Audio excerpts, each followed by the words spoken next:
Magandang araw sa inyong lahat and welcome back to the Philippine Society of Hypertension, Usapang Presyon Podcast. This is the episode 4, pang-apat na natin for this year. And I'm your host, Dr. Alejandro Bimbo Diaz. Today, we will have a very important and often misunderstood topic.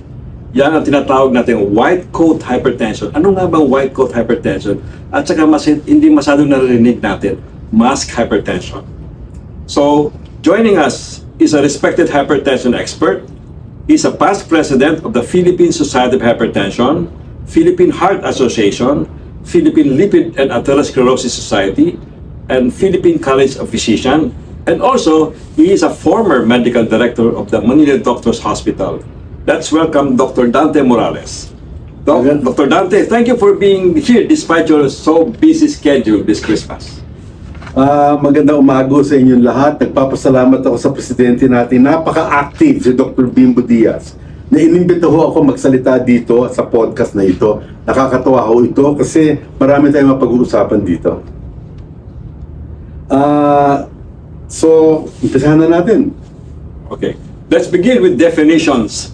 Dr. Dante, ano nga ba ang meaning ng white coat hypertension? Lagi tinatanong sa akin ng mga pasyente yun. Dok, nababasa namin white coat hypertension. Dahil ba yun nakaputi kayo? O, Dr. Dante. Ang white coat hypertension, pagpunta sa clinic na isang pasyente, kukuha siya ng blood pressure. Sa clinic usually ang kumukuha niyan either doktor or nurse. O kaya clinic staff ng doktor. Habang nandun siya ngayon, kukuha siya ng blood pressure. Kanya lang, iniisip niya, magkano ba babayaran ko dito? Ano ba mangyayari sa akin? Ano ba sasabihin ng doktor sa akin? Kinakabahan na yung pasyente. Kaya white coat, tumataas kanyang blood pressure doon sa clinic. Hindi naman kailangan sa clinic lang sa ospital. Usually nasa ospital yan, pwede rin clinic yan ng isang kumpanya, etc. na may nurse, may doktor. Kinakabahan ng pasyente doon. May stress siya, may anxiety siya na nakakataas talaga ng blood pressure yon. Yun, ang nangyayari din dito, sa 100 pasyente, nasasabihin mong mataas ang blood pressure sa clinic, no? 15 to 30% o 15 hanggang 30 out of 100, talagang hindi talaga sustained hypertension, kundi talagang white coat hypertension lamang. Tama. So, Dr. Dante, ibig mo sabihin, ang tunay na hypertension, so dapat, hindi lang sa clinic, kundi kahit sa labas ng clinic, sa paulit-ulit na pagkuha ng blood pressure, talagang mataas. Yung white coat hypertension, dahil nga sa anxiety, mataas, at yung ibang doktor, pag di sinabihan, hindi pa tayo sigurado, i-confirm mo natin kung mataas, maraming pasyente na bibigyan ng unnecessary antihypertensive medications.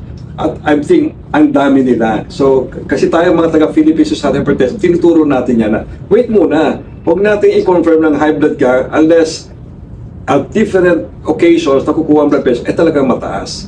Anong threshold ng hypertension, Dr. Dante? Anong numero? Ang threshold talaga, yung last year na guidelines ng mga tatlong associations, no, yung American Heart, American College of Cardiology, yung European Society of Hypertension, European Society of Cardiology, as well as International Society of Hypertension. Pinakikita doon nung dati is 140/90 ang hypertension, no? Pero lumalabas ngayon na 130/80, no? 120 to 129/79 to 80, yun ang talagang normal. Pagka medyo 130 and 80 and above na, medyo high normal na yon, no? Pero pag-usapan natin ngayon dito na talaga pag 140/90 hypertension talaga. Pero papunta na tayo dahil may 4 na studies na pinakikita yung 120/70 mas mahusay, less heart attack, less stroke, less heart failure, less kidney problem pagka kinontrol mo ang blood pressure at ginawa mo 120/70 ang blood pressure, no? Kaya ang cutoff natin dapat siguro 130/80. Yun ang dapat natin gawin. Huwag natin pag-usapan yun ng numbers. Importante lamang, white coat hypertension, mataas ang blood pressure sa clinic at mababa at normal sa bahay o somewhere else. So, dapat yung mga doktor ninyo ay tinatanong din sa inyo kung talaga ba mataas ang blood pressure nyo? Nati-check mo bang blood pressure sa bahay? Pag sinabi nyo na normal naman sa bahay, pag sa clinic nyo mataas, malamang white coat hypertension yun. So, meron pang isa, Dr. Dante, yung baliktad naman, yung mask hypertension, nakamaskara. Anong ibig sabihin ng mask hypertension? Ang mask hypertension parang tago, no? Pagpunta niya sa clinic, maganda ang blood pressure. Nakita ng doktor, nakita ng nurse, maganda ang blood pressure doon. Pero paglabas, nasa bahay, nasa opisina, nasa kung saan man siyang parte ng syudad, ang kanyang blood pressure mataas, no? Mas nakakatakot ito kasi yung mga nangyayaring komplikasyon mas marami sa mass hypertension kesa sa white coat hypertension. Hindi lang yun, mas marami ang may mass hypertension. Sabi nila ang general population, lahat ng mga tao na adult population, parang mga 15 to 26% merong mass hypertension, no?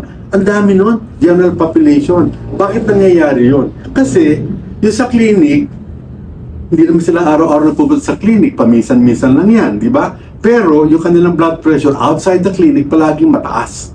At kung mataas sa clinic yun, sa opisina, sa bahay, at kung saan man, yun ang mas marami talagang problema. Kaya, ang outcome at saka yung mga komplikasyon na mass hypertension, mas marami kesa sa white coat hypertension. Ang tanong dito, paano malalaman ngayon ito kung anong white coat ba ito?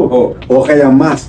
Ito talaga, mahal lang nga, no? Pero ang pinakamahusay dito, yung ambulatory blood pressure monitoring. Ikakabit sa yung device, nakakabit sa iyan, no? Every 30 minutes, i-record niya ng blood pressure mo. Kahit ano ginagawa mo, kukuha ka ng blood pressure. Nakahiga na, naglalakad, natutulog, nagmi-meeting, kinukuha na yan every 30 minutes at saka nire-record yan. Kaya alam na alam natin ang blood pressure to any time of the day, no? Yan ang mas importante. Yan ang mahal. Ang pwedeng gawin ngayon, magkuha ka ng blood pressure sa bahay. 2 times, 3 Yung times a day. tinatawag na home blood pressure. Home blood pressure monitoring. Pero, napaka-importante yung gagamitin mo ditong device talagang validated at na-compare sa dati mercurial at saka aneroid. Pero dapat talaga na-check talagang validated yung device mo. Huwag kayong mag-alala, ang Philippine Society of Hypertension, may ginagawa kami, binavalidate, pinag-aaralan namin kung ano yung mga pang-blood pressure device na talagang kahambing at katulad ng aneroid o ng mercurial blood pressure device. So let's talk about the causes naman ng white coat hypertension. Why does white coat hypertension happen? Bakit nangyayari ito?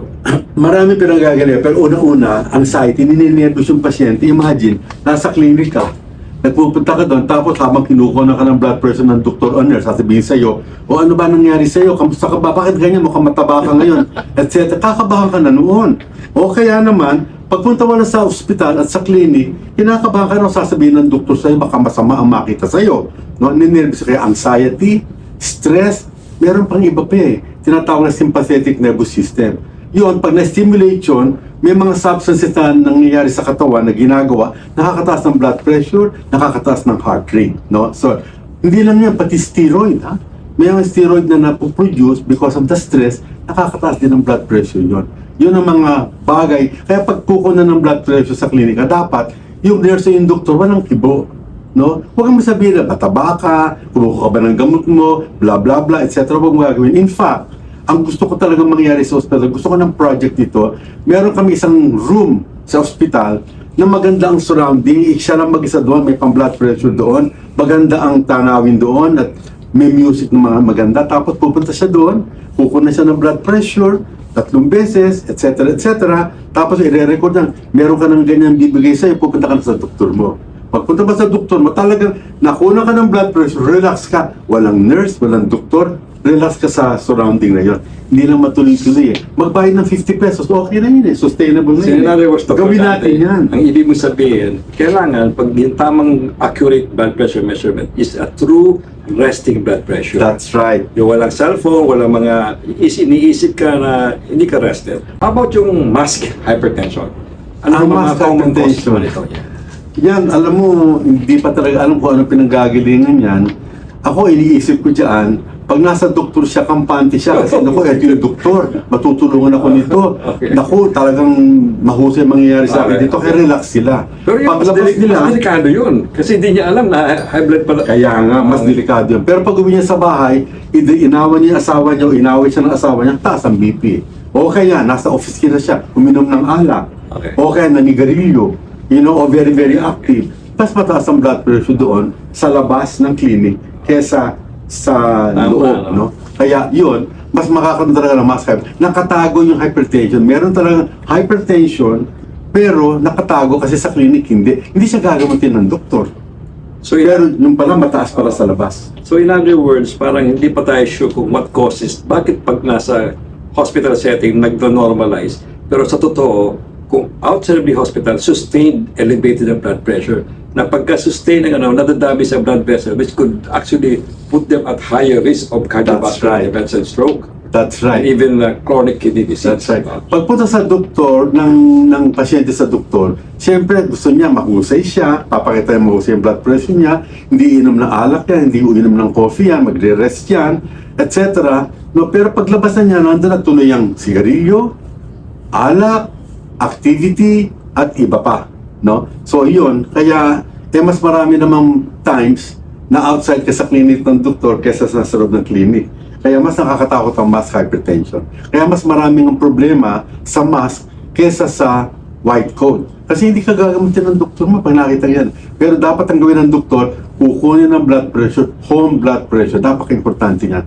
But doing it properly, no? Properly means 3 times, kaliwa, 3 times kukunin. Yung una, discard. Second and third, average. Yun ang ililista mo. At ang ginagawa ko sa mga pasyente ko, pagkatapos mong kunin yan, tatayo ka. Kunin mo ng blood pressure kasi pag nakatupo at nakatayo, pwede magkaiba. Pwede maganda pag nakaupo, no? Pero pag nakatayo, bagsak naman, below 110. Mahihilo ng pasyente doon, pwede magkaroon ng fall. No? Kaya kukunin ko ng nakaupo. So for example, Dr. Dante, karamihan tanong ng mga pasyente, paano natin malalaman kung iba, sabi ko kasi sa kanila, iba ang threshold ng hypertension pagka sa home. Hindi sa 140/90, kundi 135/85. Pagka ganyan ang blood pressure mo sa bahay, sa clinic normal, kailangan ma-check up ka. Tingnan ka kung may mga damage ka na sa pagka malamang mass hypertension ka. Tama. At actually, mas marami nga yung mga may mass hypertension. Sabi ko, 15 to 26 sa general population, Pero nagiging 30% or even 40 pagka may diabetes. Pag may diabetes o kaya meron ng target organ damage, mas pataas pa talaga ang problema. So palagay ko, may mga segments ako kasi I'm a stroke neurologist by the way, may mga nakikita, Dok, hindi naman hypertensive yan, pero narating sa amin na stroke. Nagpapacheck ito, normal naman na BP, pero nag-home blood pressure, hindi naman. Baka ito yung mga pasyente may mass hypertension, nadali sila, na hindi ka nila alam, na meron sila sustained hypertension sa labas ng clinic. Mas delikado, no? Tama-tama yun, Dr. Bimbo. Being a very good neurologist, talagang tama observation mo. Okay. So, many people think, normal naman ang blood pressure ko sa clinic. Okay na yun. But that can be dangerous, right, Dr. Dante? Yes. So, totoo yan, no? Ang sinabi nga natin, mass hypertension. Sa dalawa nga yan, lumalabas talaga sa studies na mas maraming komplikasyon yung mass kesa sa white coat hypertension, no? Actually talaga, pinakamausi talaga dito, makita mo ang blood pressure the whole day. Kasi ang hypertension is hindi blood pressure sa umaga, tanghali o gabi.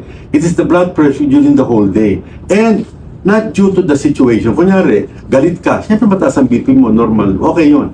Tapos kung napagod ka, uminom ka ng kape, uminom ka ng alak, may inaway ka o inaway ka, pag mataas ang BP mo, dapat yung kukunan ka ng blood pressure mo, naka-rest. Ako, sabi ko, 15 minutes rest sa kliniko bago kunan ng BP. No? Walang kafe, walang alak, ganun-ganon. Makunan ng blood pressure para alam na alam natin kung ano talaga ang blood pressure. So, do you think, Dr. Dante, na ito na nga, because of we are now living in digital age, a lot of wearables, naging high-tech na, yung mga tao, marunong na sila mag-take ng blood pressure na even hindi pa sila nagpapadoktor. At doon nila nakikita na mataas pa ng blood pressure nila.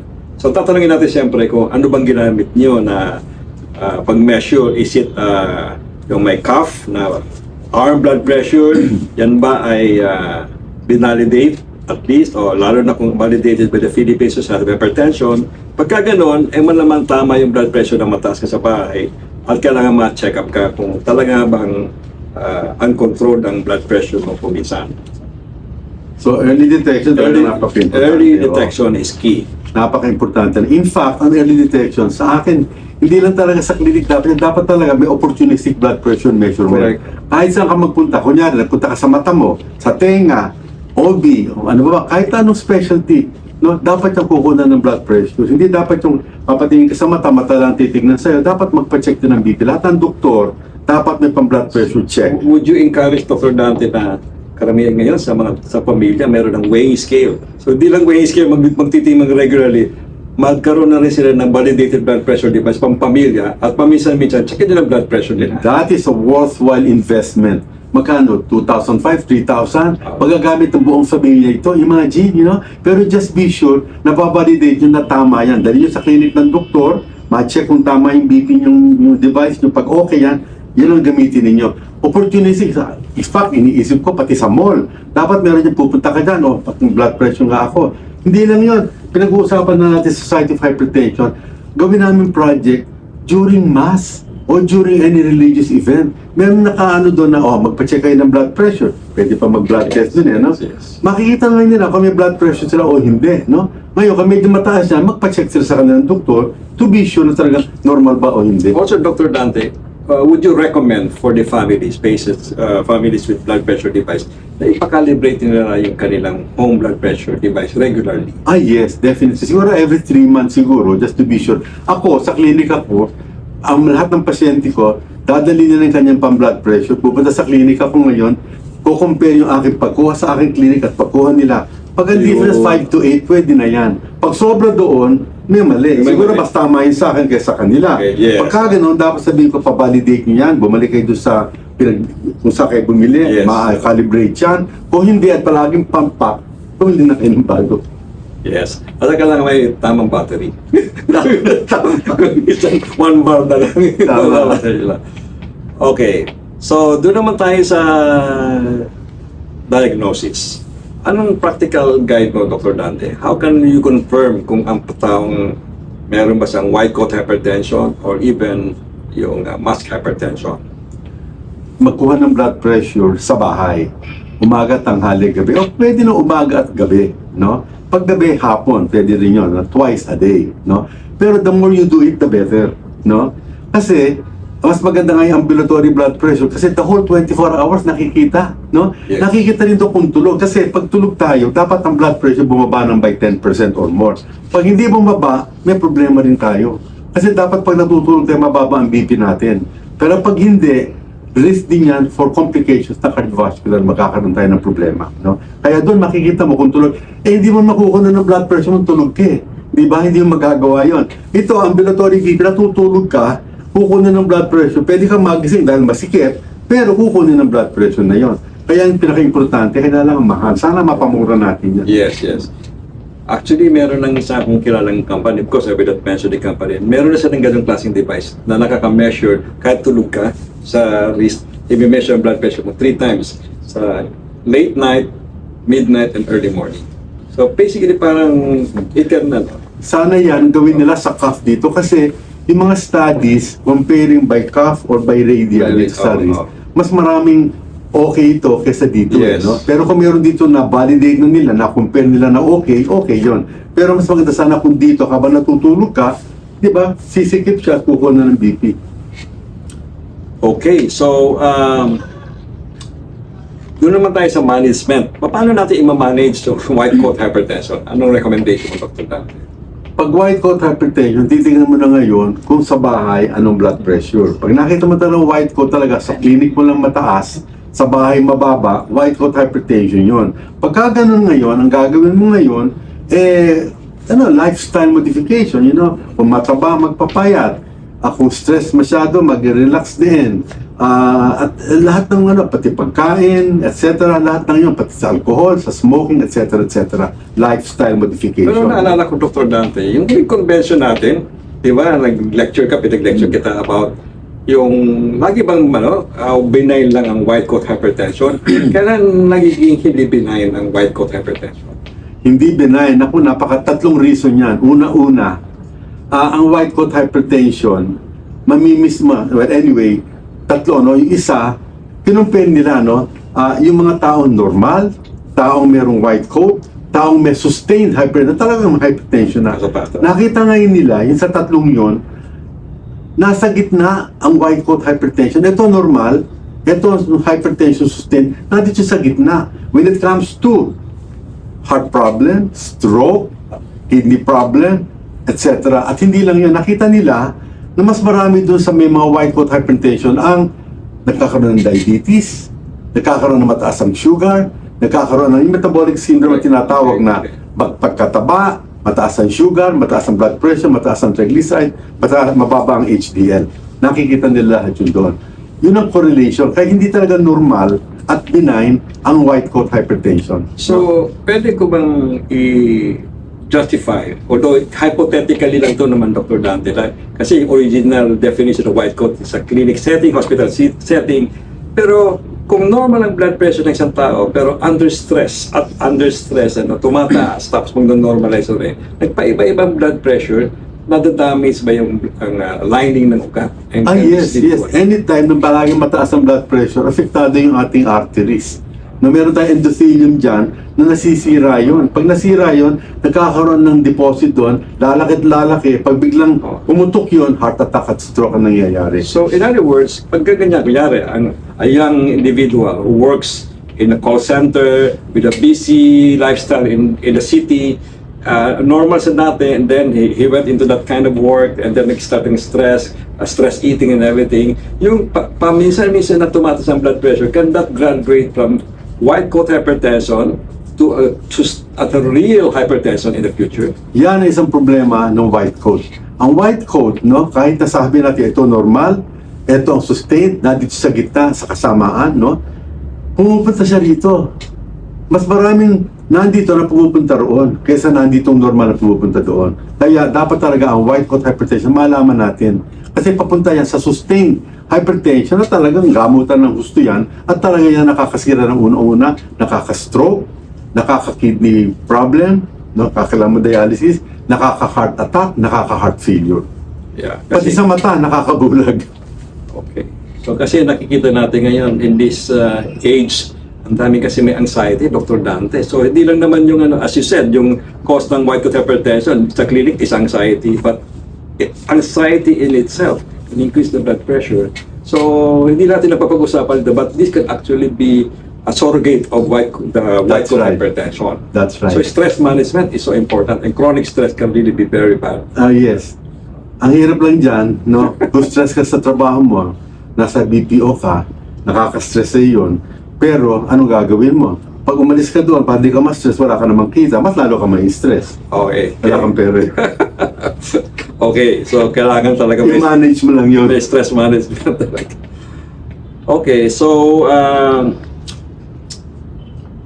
let's go to practical tips for our patients, Dr. Dante. So let's end with some simple advice. What are your top tips in dealing with white coat hypertension or even mask hypertension? Well, una-una, talagang dapat meron kang pang blood pressure sa bahay na mahusay. At pagkuha mo ng blood pressure, dapat tama. At wala kang coffee, walang alcohol, pagkuha ka ng blood pressure. 30 minutes, pwede, pero 15 minutes siguro, pwede na rin yun. No?